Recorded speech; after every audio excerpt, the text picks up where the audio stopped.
What's up, cool people? I'm Matt Conroy, and so I'm diving back into Kingdom Hearts 3 not quite a week before the Remind DLC is supposed to be available for Xbox, and I just kind of wanted to go over some things that have kind of been changed in a couple of updates in the meantime.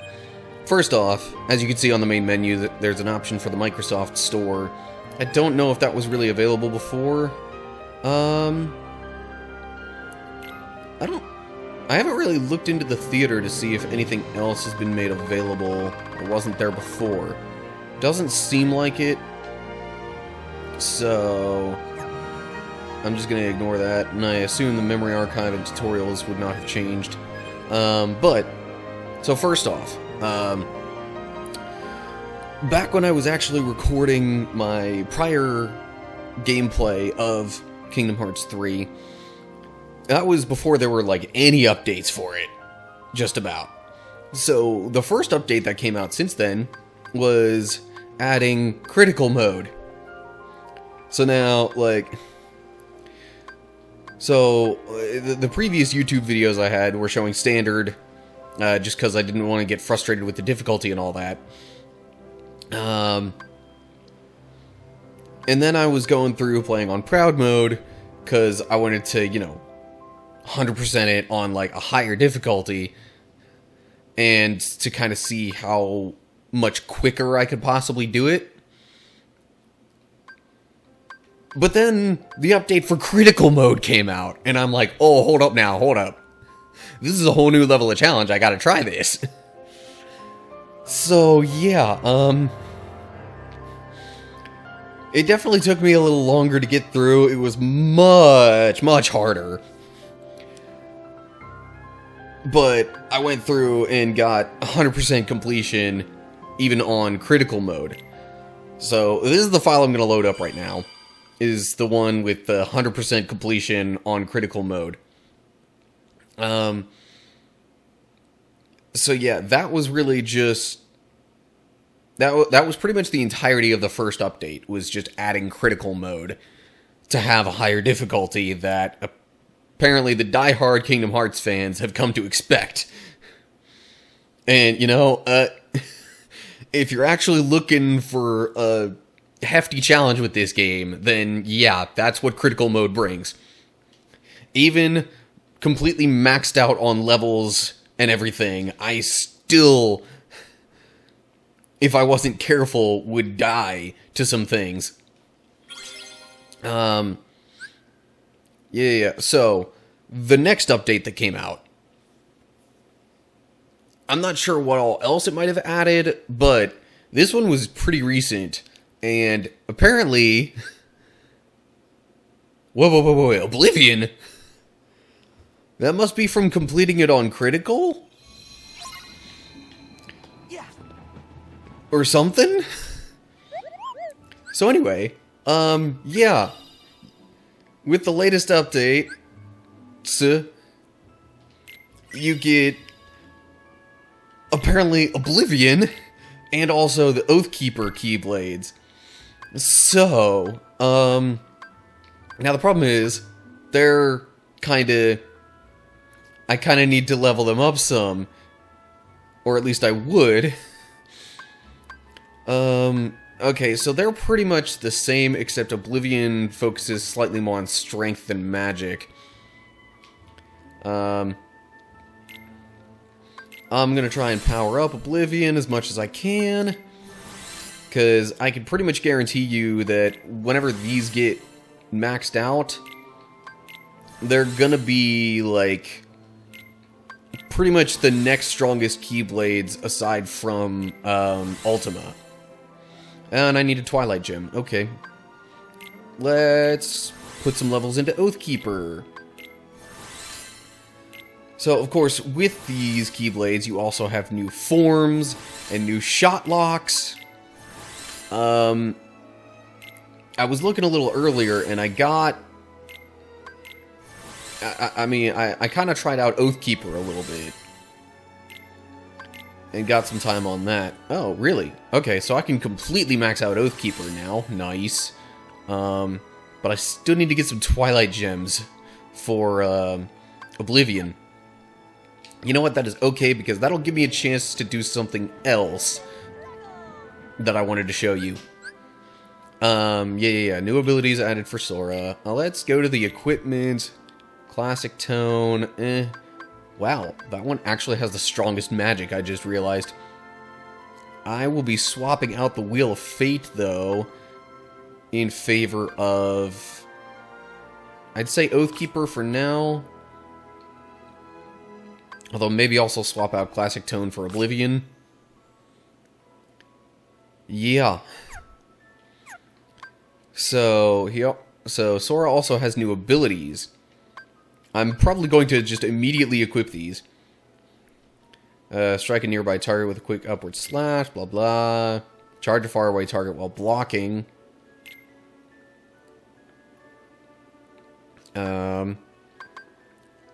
Last charge, aerial dive, aerial sweep, yeah, whatever. But anyway, they're pretty much all within the action section of Sora's abilities. Nobody else gets anything new, apparently. But yeah, so I also wanted to show you just a thing or two that I had missed in my actual, like, playthrough that I put up on YouTube.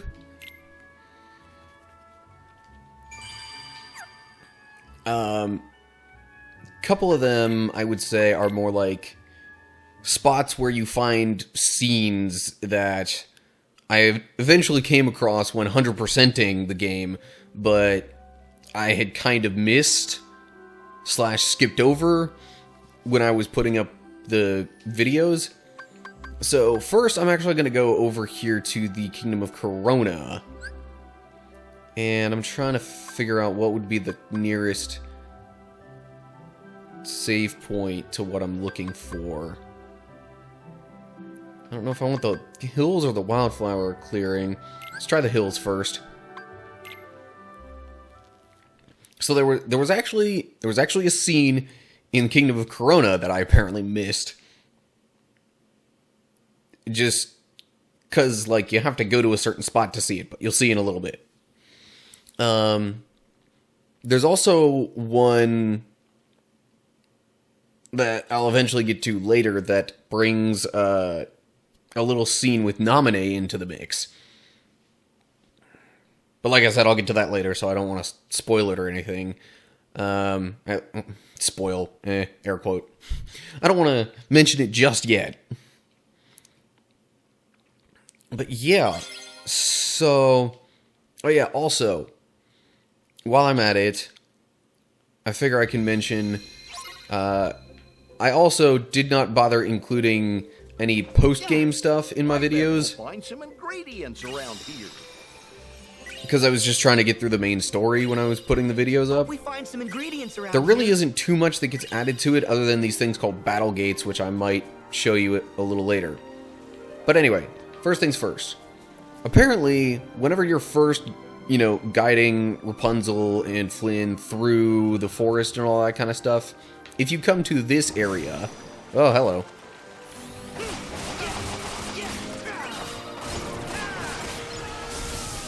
Let me get back to you on that after I fight these guys. So yeah, there's the main Oathkeeper shot lock.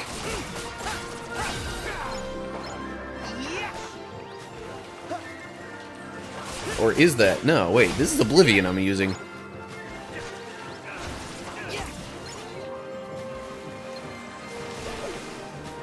At least it sure looks like Oblivion.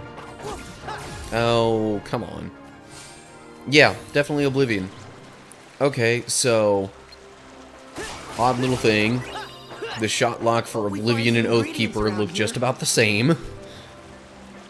But anyway, so you come to this little area as you're guiding them through the forest, and there's a scene where basically Sora and Rapunzel end up kind of splashing around in the water, and there's a little rainbow thing that comes up, and she's all fascinated by that because, it's Rapunzel. She's new here. That's the most blunt way that I could put it. It still gets the point across. But anyway, come on.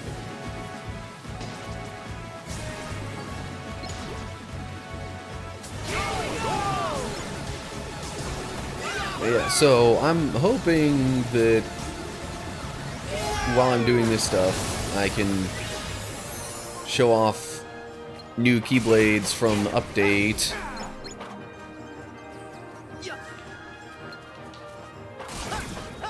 Oh my gosh, come on. Anyway, so I think now...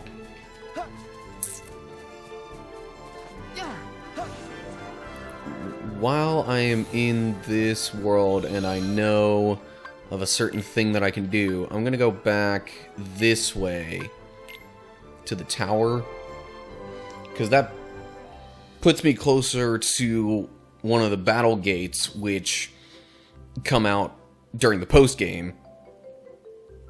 And that's, yeah, that's pretty much it for post game stuff. I mean, obviously there's more stuff that you can do that you might not have throughout the course of the story to try and get 100% completion for the game. But in terms of actual things that get added brand new post-game, the battle gates are really all you get. Not that it's a terrible thing, it's just, you know, it's not a lot in the way of new content. Okay. Gonna try and quickly glide my way on over here to where... yeah, there we go. Battlegate. Alrighty. Yes. So even with some of these, despite being level 99, if I'm not careful, sometimes I can get myself into some trouble.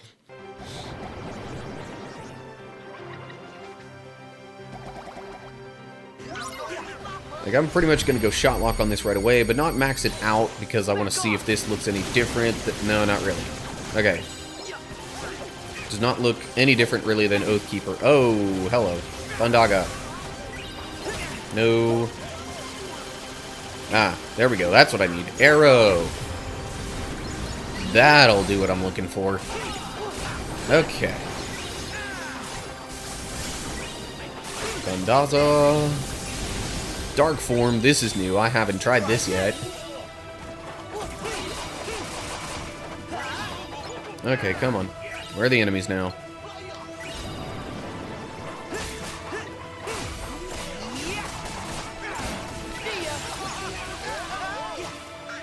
So yeah, fancy, awesome new forms and stuff.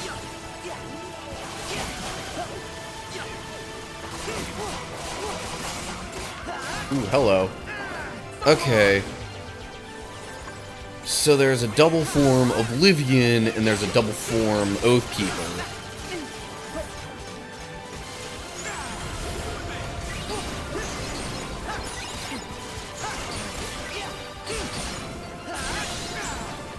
But on the whole, both of these Keyblades are behaving rather similarly. And I certainly don't, like, take issue with that. I'm just noting similarities is all. Yeah, even that finisher is pretty much the same on both. So anyway, that's just kind of a hint at what some of the battle gates are like. That most of them will be fights like that, but some of them vary in their difficulty. But okay. Now I would like to move on to the other scene that I was talking about before. Let me switch to Oathkeeper here just because I can. You picked on the wrong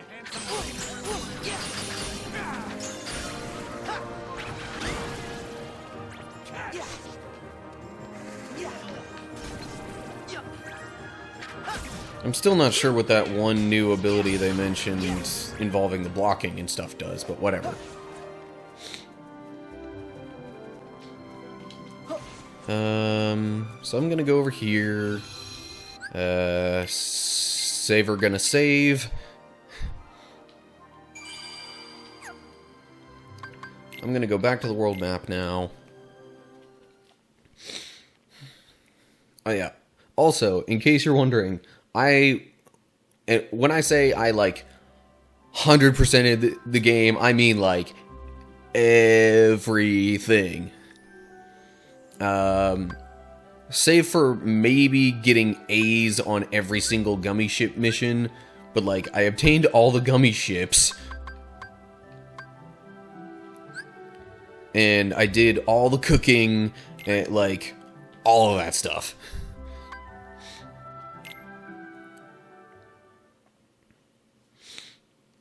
So, like, even all of the optional stuff, I did every little bit of it. I even maxed out every Keyblade that I had. Of course, I didn't have Oathkeeper and Oblivion at that time, so I wasn't able to max those out. But yeah.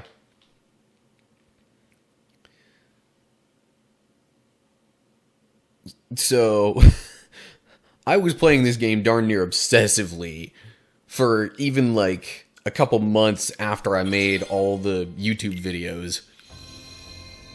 Which, come to think of it, that was only like a year ago, wasn't it? Good grief. So if I remember correctly, I need to go back this way to get to where I really want to go. Oh yeah, also, so there's a battle gate here. I don't know if that's it, though. Okay, yeah. That's the battle gate for there. I don't want to do that. Where I want to go is here, to the final world. So, after you do all the confusing stuff with, like, you know, collecting Sora's duplicates or body doubles or whatever you want to call them, and you end up in a situation, you end up in a scene that looks kind of like this. There's like little stars thing floating around, or little, I don't know, glimmers of stuff. Why are there two of these? I'm not sure I remember there being two of these. Return to the Keyblade Graveyard. I'm gonna say no. Does the other one do the same thing? Gather Phantoms again. I'm gonna say yes, just to see if this will take me back to the area I'm talking about. Alrighty. So, yeah. This little area. Are you ready to return? I say yes. Is it gonna take me where I wanted to go? No. Really? Okay, well, anyway. Sorry I, possibly wasted your time with all that. But anyway, the point is, after you do that whole bit, the first time around, it'll take you to, like, this area, and you see these little, like, kind of sparkly, glistening spots around there, and you can go up and examine those. Some of them will just give you little text bits, but one of them gives you a scene where you, like, kind of talk with Naminé. So that was the other thing that I kind of missed and didn't show during, you know, other stuff, like as I was showing my previous videos. But I think that's all there really is to go over. So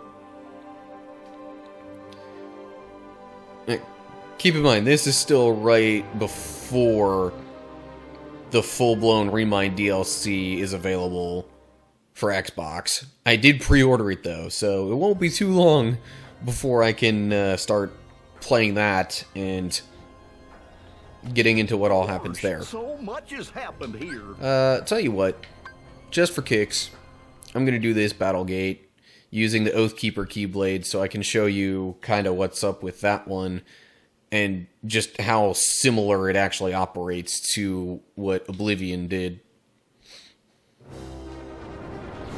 Oh, right, this dude. Kind of forgot about him. Floop.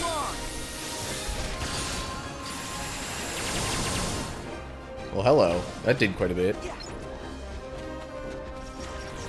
Thundaga. Splash run.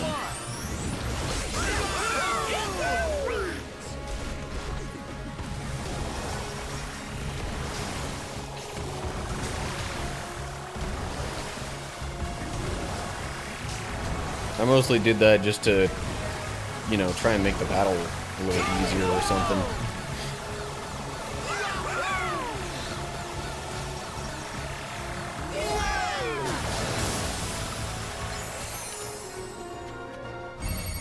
And Sunray Blast. Which, okay, that looks slightly different than the incomplete Oblivion shot lock looked.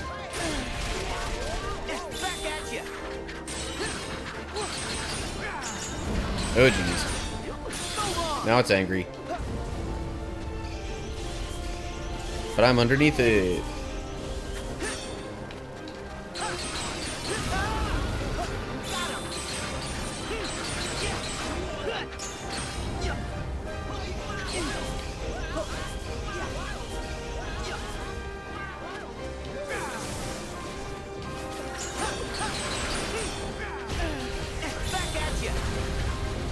Okay, come on. There we go. I'm like, I would really like to change forms here.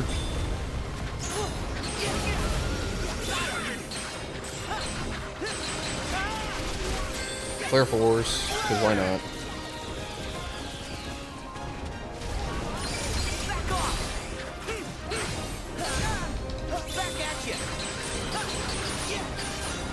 Oh yeah, here we go. Now we're getting some damage in. Double form, Oathkeeper. And just to show you the finisher before this ends, and how similar it looks, yeah, there you go.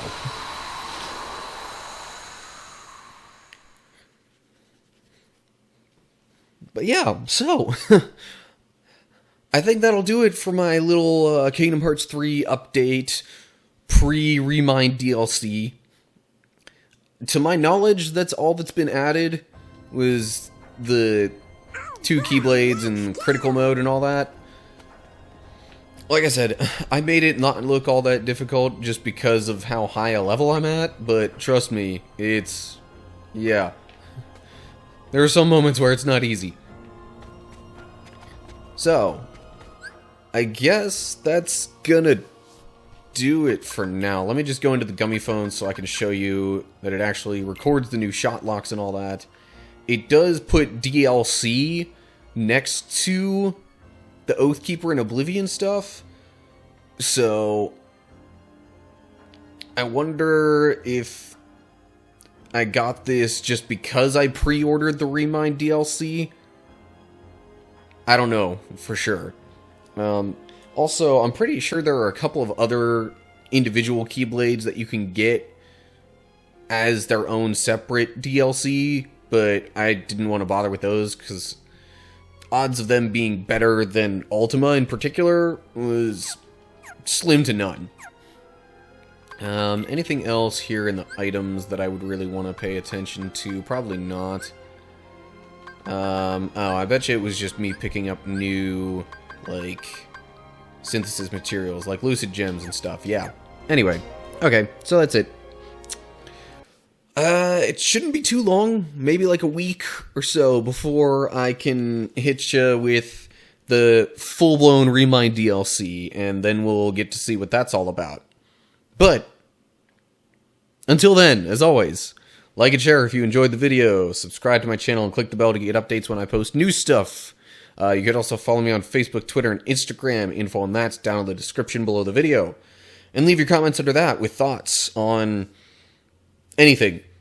Video suggestions, games you want me to play, any ideas and stuff. Whatever you have, let me know down below.